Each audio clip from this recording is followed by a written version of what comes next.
Olá, esse é o canal Ouse Pensar, meu nome é André Porto e hoje eu trago para a nossa reflexão, para a sua reflexão, um texto de minha autoria, em que algumas linhas sempre têm muito mais ideias para ser discutida do que simplesmente as rimas que ali estão, tá?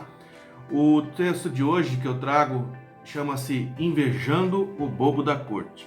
O bobo da corte é aquele camarada que passa desapercebido pelo rei, pelo grão-vizir, pela corte toda, por todos os que estão ao redor. Ninguém dá muita bola para ele, mas ele está sempre sabendo o que está acontecendo. Ele se inclui em algumas conversas quando precisa. E ele está sempre o seguinte, ele tem sempre uma piada, uma coisa que ele consegue fazer uma sátira, inclusive, às vezes ácida até, com o que está acontecendo, mas ninguém dá muita bola, porque no final das contas ele tem uma função que nem é um coringa, é algo que fica como se fosse enxergando através dele, mas é uma pessoa que sabe muitas coisas e que talvez seja mais são do que todos os outros que estão ao redor. O nome desse texto então é Invejando o Bobo da Corte. O autor sou eu, André Porto, e eu vou começar a ler para vocês aqui, certo? Presta atenção nessas linhas. O futuro parece confundir o oráculo. Surge aí a síntese da desatenção. O palhaço ensaia o seu espetáculo. Tudo é fachada, humor e subversão. Incêndios mentais consomem as ideias, tornando pó até as mais belas ilusões. Tragédias falsas para grandes plateias, choros, lágrimas e demais confusões. Tudo é falso na face dos risonhos. A alegria é um sentimento proibido. A realidade esmaga os seus sonhos. O trauma é maior do que o exibido. As gargalhadas doem nos ouvidos. A vida se tornou uma grande palhaçada. Eterno remoer de traumas esquecidos, escondidos atrás de uma casca engraçada. O que eu quero dizer com isso? O que eu quero dizer com isso, com invejar o bobo da corte? Eu já dei uma ideia, uma pista no início aí do que eu estava querendo dizer. Mas quando eu falo assim, de o futuro parece confundir o oráculo, é que nas melhores, principalmente no que a gente está vivendo hoje, nas melhores previsões possíveis, dentro de todas as pessoas que tentam observar o futuro e ver o que pode ser previsto, ninguém consegue prever toda a surpresa negativa, principalmente, que a gente tem vivido ultimamente. São ideologias que rebrotam do nada, outras que tentam subir sobre elas, mas também não serve para quase nada. É doença que vem, é o mal do século, que é a depressão, que acho que está matando até mais, eu posso estar errado, mas está matando até mais do que situações em que o câncer atuou, o HIV atuou e outra doença tem atuado. O coronavírus, não vou nem falar dele, porque é uma questão que nós já temos visto todos os dias. E aí eu vejo o seguinte, eu fico pensando o seguinte, muitas pessoas observam a gente como se a gente fosse um bobo da corte. Só que a gente às vezes não assume o papel correto de analisar a realidade que está ao nosso redor e satirizar de uma maneira tal que às vezes a gente pode não ser levado em conta, mas o que a gente diz é relevado, o que a gente reflete. E quando a crítica ácida ela é forte e ela tem argumento, ela tem fundamentação, as pessoas levam em conta, mesmo que não gostem dela. Surge aí então a síntese da desatenção, ou seja, as pessoas ignoram quem está ao redor, mas o conteúdo que é divulgado é interessante. Ele tem que ser levado em conta. O palhaço ensaia seu espetáculo, tudo é fachada, humor e subversão. Às vezes a melhor forma, aliás, eu acredito que seja a melhor forma de encarar toda essa desgraça que tem acontecido e todo esse desequilíbrio que existe na humanidade, seja achar uma coisa que ultimamente tem sido muito, muito perdido. Não vou nem dizer o humor negro, mas a ideia de poder rir um pouco das próprias mazelas que estão acontecendo. E nesse rir, refletir sobre aquilo que está vivendo. Porque isso faz parte. Eu vivi numa geração que estava acostumada a fazer o humor negro com tudo. Lógico, tem coisas que não são interessantes, não fazem bem, né? Ser feita dessa maneira. Mas existe uma coisa, rir das próprias desgraças é um pouco terapêutico. A próxima frase aqui. Incêndios mentais consomem as ideias, tornando pó as mais belas ilusões. Sabe o que eu quero dizer com isso? Incêndios mentais, eu falei para você no início aqui sobre depressão, sobre ansiedade. A gente vive o tempo todo em crises. As pessoas ou estão em crise de depressão, de que não querem mais nem olhar a luz do sol, querem ficar deitado e esquecem, não acreditam que possa haver um futuro melhor. Isso às vezes vai ter um monte de gente que vai falar umas besteiras de que isso é falta de Deus, isso é falta de Deus, isso é falta de Deus. Gente, vamos com calma. Depressão está mais do que comprovado que pode haver também. Pode ser, não vou excluir essa parte da parte religiosa, da parte de fé, de crença, mas existe também uma coisa chamada desequilíbrio fisiológico, que pode atuar e pode tornar a nossa vida muito, muito difícil de ser vivida, ao ponto de que a gente querer dar um fim nela. Cuidado para não tornar tudo tão fácil e complicar a vida.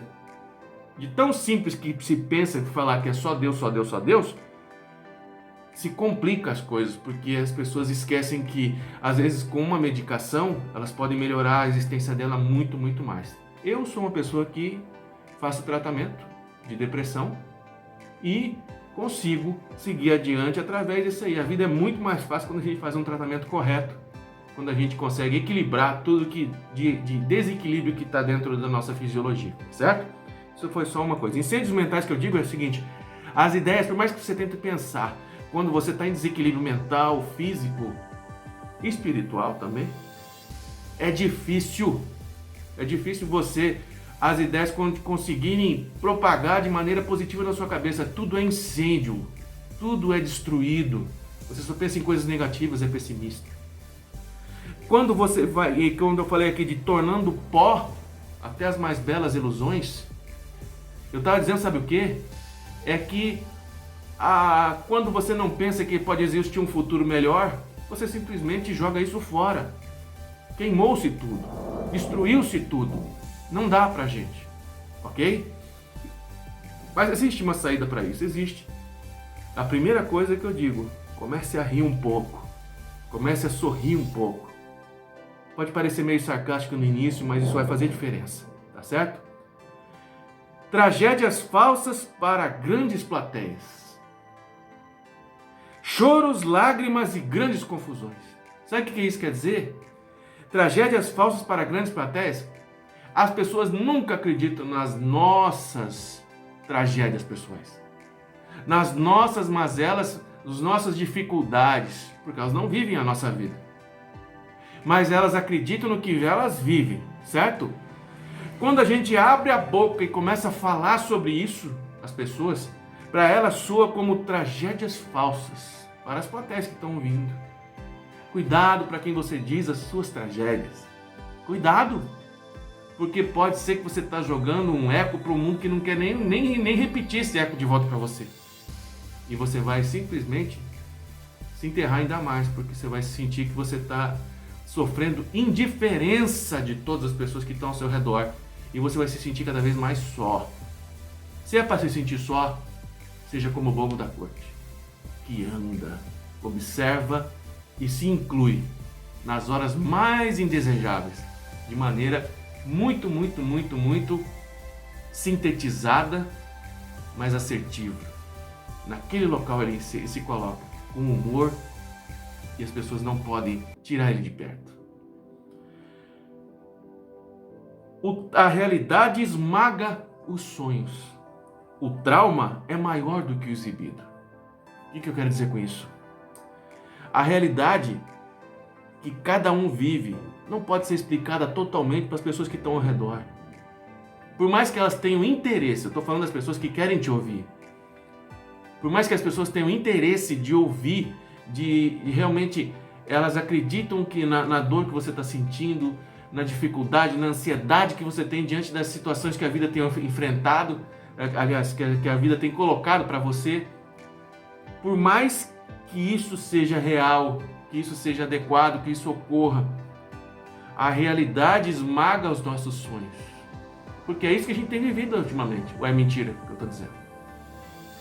Quando você pensa assim, olha, antigamente pensava assim, vou entrar na faculdade, vou fazer uma profissão e quando chegar pelos 40 anos, 35, 40 anos, eu vou estar com uma vida estabilizada, eu vou ter não sei quantos carros, eu vou ter uma propriedade, eu vou ter uma propriedade para o menino nos finais de semana. Quem é que tem isso, gente? Quem é que tem isso? Alguns abastados têm, que tem famílias que tinham uma certa quantia, ou outros que tiveram sorte, além de ter ser bons profissionais naquilo que são e conseguiram acessar esse tipo de coisa. Mas nem todas as carreiras conseguem chegar nisso, nem todas as carreiras vão chegar até esse ponto, mas isso não desmerece você, tá certo? Porque fazer o que você nasceu para fazer, às vezes tem uma série de coisas que pode dizer o seguinte: nem tudo se mede pelo dinheiro que você tem na sua carteira. O seu sucesso pessoal, a sua satisfação pessoal pode ser a grande recompensa que você vai ter.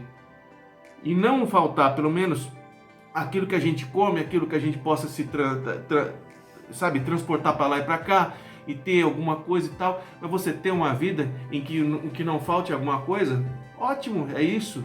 É isso. A felicidade vem daí. A felicidade não vem do acumular, tá certo? Mas isso é um assunto para outro vídeo. E afinal, para finalizar esse vídeo, as gargalhadas doem nos ouvidos. Agora eu vou falar um negócio muito importante. A vida se tornou uma grande palhaçada. Eterno remoer de traumas esquecidos, escondidos atrás de uma casca engraçada. É aí que entra o bobo da corte, aí quando você consegue desenvolver a ideia de que você agora, o seu papel é, por mais que enxerguem através de mim, eu estou inserido, eu estou ali, eu estou nas situações, eu observo e eu vou me inserir. Eu vou me inserir de tal forma o seguinte, que as minhas gargalhadas, daqueles que não estão nem se importando com o que eu sou, com aquilo que eu tenho, com aquilo que eu tenho para oferecer, eu vou gargalhar porque eu vou estar rindo das situações que eu estou vendo ao meu redor. Vou estar rindo da minha vida, vou estar rindo da vida que tem aparecido ao nosso redor, mas eu vou estar fazendo, sabe o quê? Independente do que essas pessoas pensem de mim, as minhas gargalhadas vão mostrar para eles o seguinte: eu não dependo do que vocês pensam de mim, eu não dependo do que vocês me dão, eu não dependo de nada disso. Eu simplesmente vivo e isso me faz muito bem. E isso vai doer no ouvido deles, não nos seus, ok? A vida se tornou uma grande palhaçada para eles. Para nós, essa palhaçada é viver, é nos inserir e sermos relevantes. E um dia, talvez, eles vão parar de olhar através da gente, porque as nossas brincadeiras, as nossas inserções vão ser tão argumentativas e fundamentadas, que eles vão começar a parar o seguinte: peraí, nem tudo está perdido nessa que essa pessoa fala. Ele não deve, vamos começar a levar ele em conta. Eterno remoer de traumas esquecidos, escondidos atrás de uma casca engraçada. Eu não vou te iludir. Pode chegar um momento que você ainda vai estar chorando por dentro, porque a gente é humano, a gente sente as coisas. Só que essa casca engraçada vai mostrar para o mundo o seguinte: não é tão fácil me derrubar. Não é tão fácil me colocar como massa de manobra. Não é tão fácil ignorar aquilo que eu sou. E o que eu sinto, eu deixo de sentir, é questão minha. A única coisa que eu quero mostrar para o mundo é o seguinte: eu não gosto da indiferença de vocês. E eu vou lhes mostrar que, invejando o bobo da corte, eu posso me mostrar ser, através de humor, através de uma saúde mental que eu tenho buscado, e da reflexão pela realidade que eu vivo, eu vou mostrar a vocês que eu tenho relevância e que eu tenho que ser levado em conta. E você também pode fazer isso. Tá certo? Muito obrigado pela sua audiência. Deixe seu like se você gostou desse vídeo, ou deixe seu dislike se você não gostou. É sua opção, ela pode ser feita das duas formas. Mas também compartilhe os links desses vídeos nas suas redes sociais e também faça uma coisa: se inscreva no canal, acione o sininho aí para que a gente possa ser mostrado para o YouTube como sendo um conteúdo de referência e relevância, certo? Muito obrigado.